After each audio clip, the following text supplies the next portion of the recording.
1G, 3G এবং 4G এই তিন পজিশনের সিরামিক্স লাগানোর সিস্টেম যদিও একই হয়, 2G পজিশনের সিরামিক্স লাগানোর সিস্টেম একটু ভিন্ন।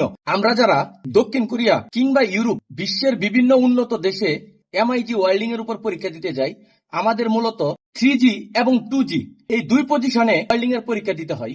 3G ওয়েল্ডিং এ অনেকে পাশ করলেও 2G ওয়েল্ডিং এ অনেকে ফেল করে। এর প্রধান কারণ হচ্ছে এই পরীক্ষাগুলো মূলত সিরামিক্স এর মাধ্যমে করতে হয়। আমরা অনেকেই জানি না এই সিরামিক্স লাগানোর সঠিক নিয়ম কি।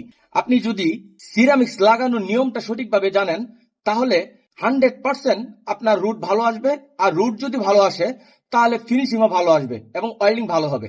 1G, 3G এবং 4G এই তিন পজিশনের সিরামিক্স লাগানোর সিস্টেম যদিও একই হয়, কিন্তু 2G পজিশনের সিরামিক্স লাগানোর সিস্টেম এক না, একটু ভিন্ন। আমি আজকে আপনাদেরকে দেখিয়ে দিচ্ছি কিভাবে এই 2G পজিশনের সিরামিক্স লাগাতে হয়। আশা করি আপনারা যদি এই ভিডিওটি শেষ পর্যন্ত দেখেন, পরবর্তীতে আপনাদের পরীক্ষার ক্ষেত্রে কাজে আসবে। এই যে দেখুন, এটি একটি 2G পজিশনের জব। এখানে আমি সিরামিক্সটি লাগিয়েছি। আপনারা একটু ভালোভাবে লক্ষ্য করুন, উপরের যে লাল দাগটা, এই দাগটাই মূলত হচ্ছে আসল টেকনিক।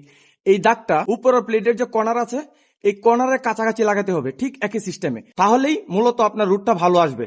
এবং সিরামিক্সটা এইভাবে লাগানোর পর ওয়েল্ডিং এর রুট শুরু করবেন। মনে রাখবেন, এখান থেকে শুরু করবেন। এই যে লাল দাগটা দেখতেছেন, এই লাল দাগের সোজাসুজি ওয়্যার টেনে নিয়ে আসবেন। উপর নিচে কোনো মুভিং হবে না, শুধু পরিমাণ মতো ওয়্যার এবং পাওয়ার সেট করে এই লাল দাগটা ফলো করে এই আপনার ওয়্যারটা থাকবে লাল দাগের কাছে, একদম সোজা নিয়ে আসবেন। আপনি যখন রুট পাস মারতে যাবেন তখন আপনি ফিল করবেন আপনার এই ওয়্যারের মাথাটা দেখতেছেন এই সিরামিক্স এর সাথে সাথে লেগে আসবে। এই প্লেট এবং এই প্লেট উপর দিক থেকে ওয়েল্ডিং এর যে ময়লাটা আছে, এই ময়লাটা উপর দিক থেকে বেরিয়ে আসবে, আর পিছন দিক থেকে অ্যাকুরেট রুট বের হবে। মনে রাখতে হবে, মুভিং হবে না। আপনারা যারা পূর্বে এই সম্পর্কে অভিজ্ঞতা আছে, এই ভিডিওটি তাদের জন্য না। যারা নতুন রয়েছেন তারা চাইলে এই সিস্টেমে ফলো করতে পারেন। এটাই মূলত রুট পাস মারার সিস্টেম। আমি আপনাদেরকে ওয়েল্ডিং করে দেখাতে পারতেছি না, কারণ এটা কাজের জায়গা, এটা কোনো ট্রেনিং সেন্টার না। আমি চাইলেও পারবো না, কারণ আমি এক হাতে মোবাইল ধরি, আপনাদেরকে দেখানোর চেষ্টা করি। সকলেই ভালো থাকবেন। আসসালামু আলাইকুম।